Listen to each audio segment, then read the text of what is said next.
Bom, as informações, João Pedro Melo, obviamente a gente tem muita dúvida, muita interrogação. No caso do general Eduardo Pazuello, deputado, é preciso que se diga que só pesa contra ele o fato de ter sido um péssimo ministro da Saúde, um pavoroso ministro da Saúde, talvez, não sei se o pior, mas disputa entre os piores ministros da Saúde que o Brasil já teve. Mas é isso, não há nenhuma denúncia, nenhuma suspeita envolvendo o general nessa história. Quando eu falo das interrogações, e que a gente tem muitas interrogações nesse caso, é o seguinte, toda a investigação da Polícia Federal começa com muitas dúvidas. Por quê?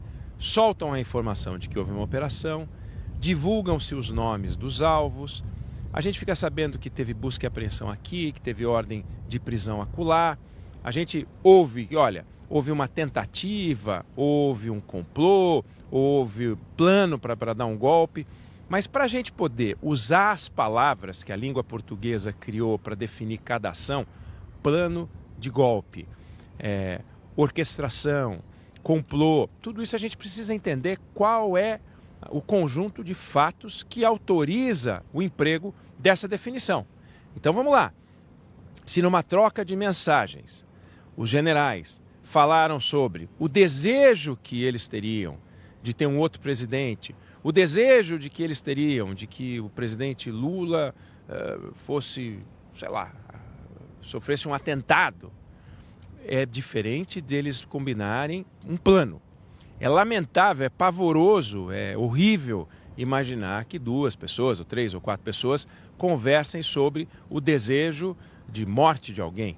Agora, é preciso a gente ter, e a gente vai ter, e a Polícia Federal vai mostrar, tem que mostrar, para que a sociedade saiba e para que o processo possa caminhar, precisa ter o conjunto de fatos. Então, eles se reuniram, eles discutiram, então você vai para cá, você vai para lá, houve realmente um plano. Porque na Lava Jato foram feitas várias afirmações e o que aconteceu com o tempo? Os processos caíram. Algumas pessoas tinham codinome. Neste caso, dizem que Lula, Geraldo Alckmin, Alexandre de Moraes eram tratados até por codinomes, para não identificar que eles eram os alvos. Na Lava Jato, várias pessoas que eram beneficiárias, ou afirmava-se que eram beneficiárias de propina, tinham codinome também. E foram todas absolvidas depois por falta de prova e tal. A gente não quer que isso aconteça com uma denúncia tão grave, que é muito mais grave você agredir o Estado Democrático de Direito, você pensar num golpe de Estado, inclusive envolvendo assassinato de autoridades, do que um caso de corrupção. Agora, é de se perguntar o seguinte, nem o Nicolás Maduro, que é um criminoso, Nicolás Maduro, que fraudou as eleições, saiu matando líderes políticos. E olha que tem caso de morte lá. Como é que se poderia imaginar o Brasil parando em pé com o assassinato de um presidente, o assassinato do vice, o assassinato de um ministro do Supremo Tribunal Federal? O Brasil se transformaria no pior exemplo do mundo de ditadura, de uma hora para outra. Então, a investigação tem que acompanhar, tem que ser muito cuidadosa. Malucos são aqueles que fazem coisas isoladas até a hora que viram um complô e aí deixa de ser maluco, ainda que a gente considere o plano uma loucura. Essas pessoas têm que ir em cana. Então, precisamos acompanhar isso com muito cuidado e a gente vai acompanhar a nossa equipe de reportagem em Brasília, trazendo para você as últimas informações. Agora, voltando aqui para o G20, Sandro, Débora, ouvinte querido, ouvinte querida, o G20, todo ano, ele tem um objetivo, produzir uma declaração. A declaração dos chefes de Estado. Isso acontece desde o início do G20. E essa declaração dos chefes de Estado tem por objetivo dar um norte, dar um guia, sugerir para onde as nações querem que a gente olhe, quais são os desafios do mundo. E é muito importante que isso aconteça. Toda declaração multilateral, toda declaração da ONU, do G20, do G7, não importa.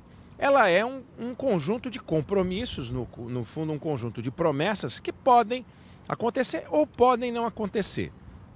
A experiência não é boa para essas declarações, porque a maioria das declarações termina em nada. vamos enfrentar a desigualdade de gênero. Quando você vai ver, já teve declaração assim, do G20 não aconteceu nada, não mudou nada. A gente quer que não tenha o mesmo destino deste ano. Mas vamos ouvir o que disse o presidente Lula ao abrir a Assembleia, né, o encontro dos países do G20 ontem, porque ele disse algo que eu acho que a gente tem que pensar e tomar muito cuidado. A gente tem o que disse o presidente. Vamos lá?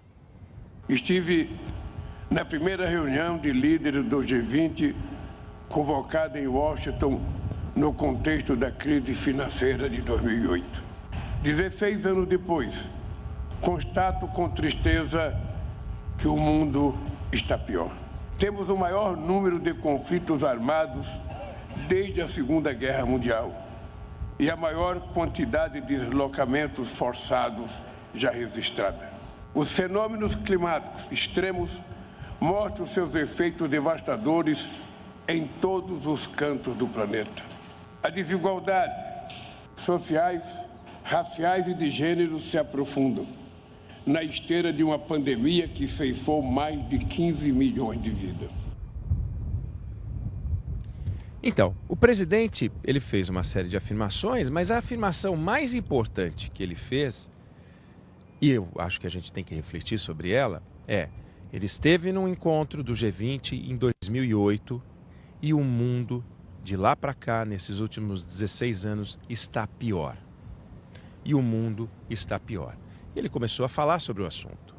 Se a gente comparar, veja, tudo isso para escorar uma discussão sobre uma aliança para combater a fome, o que é muito importante. Quer dizer, não vamos discutir o mérito da proposta, que é o combate à fome. 700 milhões de pessoas que passam fome, que tem um grau de desnutrição e que a razão principal para que isso aconteça é guerra. A razão principal é guerra. 60% dos casos de fome tem a ver com guerra. Não tem a ver com falta de recursos de um país. Não tem a ver com a escassez de produção de alimentos. Tem a ver com falta de acesso à comida por guerra. Deliberadamente. A gente pode imaginar nos estereótipos aquela pessoa, uma criança, sentada no chão, com um pratinho de comida vazio e que as pessoas de forma insensível deixem essa criança sem comida. Não é isso que acontece no mundo. O que acontece no mundo são acampamentos, refugiados, pessoas perseguidas e a guerra produzindo a fome como um objetivo. A fome não é apenas um subproduto. A fome é um objetivo em si. Mas isso não autoriza a gente a dizer que o mundo hoje, em 2024, é um lugar pior do que era em 2008. E eu trouxe alguns indicadores, eu fui pesquisar, para a gente poder refletir e ver se faz sentido. A taxa de desemprego no mundo segue estável de 2008 para cá. Mas em alguns lugares, muitos lugares, por exemplo, África caiu muito, Estados Unidos caiu, Brasil caiu. A taxa de alfabetização subiu, dados da Unesco. Ou seja, o número de pessoas alfabetizadas na proporção com a população aumentou. Não é que aumentou apenas porque a população aumentou, na proporção percentual. O acesso à informação. Em 2008, 23% das pessoas tinham acesso à internet. Pensa que isso não é libertador? O fato de poderem se informar, hoje, 63%. A esperança de vida subiu. A pobreza, que o presidente cita e que está por trás da fome, cerca de 700 milhões de pessoas, em 2008, era mais do que o dobro. Era mais do que o dobro. Pessoas que ganhavam até $1,90 por dia viviam com esse valor. Era mais do que o dobro. 1 bilhão e 800 mil pessoas na época. O PIB global, em 2008, era 61 trilhões de dólares. Ele subiu de lá para cá 63%, enquanto a população aumentou 18%. Vamos olhar para as crianças? E eu separei aqui uns dados que têm a ver com crianças, as folhas ficam voando, mas os dados estão aqui. Então, subnutrição. 17% das crianças eram subnutridas no mundo em 2008. Hoje, 9,8%. Desnutrição aguda infantil era 9%, hoje é 6%. Estou me referindo aos dados de 2008 e hoje, segundo o presidente, um mundo pior. Mortalidade infantil era 62 mortes por 1.000 nascimentos, hoje 37. Quando a gente pega as crianças com baixo peso para a idade, caiu também. Então, existem vários indicadores. Número de conflitos no mundo, o presidente disse que é maior hoje do que era em 2008. É verdade, mas é o mesmo número de conflitos que havia em 2015. Ou seja, se a gente comparasse com 2015, seria o mesmo número de conflitos. Aí a gente fala, mas a gente tem a Ucrânia, a gente tem faixa de Gaza, mas a gente tinha a Síria. Então, é importante que a gente olhe para o mundo sem o pessimismo. Veja bem, o pessimismo é olhar para o cenário dos números reais e adotar a pior interpretação.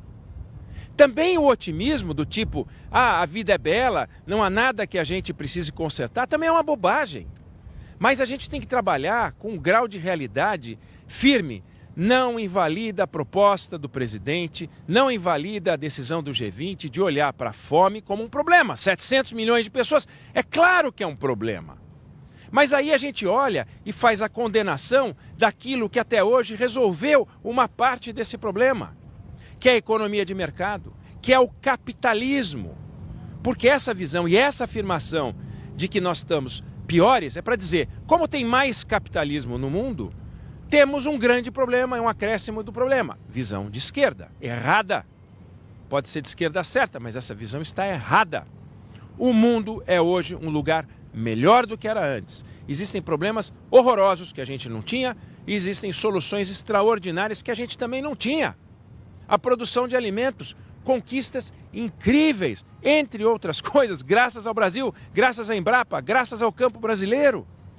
Então, precisamos tomar muito cuidado para não aderir à ideia de que vivemos um momento horroroso, o pior tempo de todos os tempos e que está tudo perdido e que se a gente não fizer o que eu estou aqui propondo, o mundo estará perdido. Não é assim. O mundo é um lugar melhor, o Brasil é um lugar melhor, com todos os desafios que a gente tem na área de segurança, que esse governo faz muito pouco, mas temos avanços. Vamos olhar para os avanços para registrar, vamos olhar para os nossos desafios para enfrentar, mas não vamos concluir que a gente está perdendo a batalha da civilização. A civilização tem mostrado que a sociedade está avançando sim. Nós temos conquistas, temos muito a fazer, mas a gente conquistou bastante. Eu não sei se você concorda, eu não sei se você discorda, mas essa é a opinião que eu tenho sobre esse assunto. E